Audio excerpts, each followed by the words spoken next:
So Jungs, es ist wieder soweit, wir müssen die Veränderungen von der Lebenskosten wieder durchgehen. Also ich sage einfach Bereich, ihr sagt ob auf oder runter. Ist gut? Okay, schieß los. Alright, fangen wir an. Krankenkasse. Offen. Definitiv offen. Schon wieder? Das ist das x Jahr in Folge. Ich meine, schon über die letzten 10 Jahre sind es irgendwie 40%. Wir haben weder eine Pandemie noch kannst du das irgendwie über Inflation rechtfertigen. Offen. Das ist der Markt. Das ist einfach der Markt.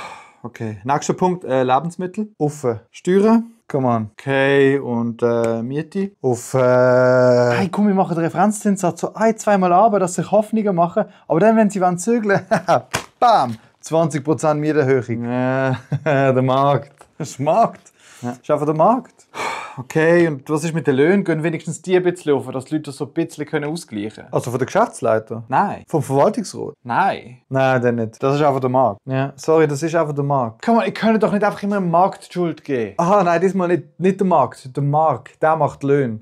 Ja, Marc. Ja. Was meinst du, machen wir das Jahr die Löhne offen? Nein, machen wir sicher nicht. Siehst Immer das Gleiche, Mann. du? Classic Marc. Ja.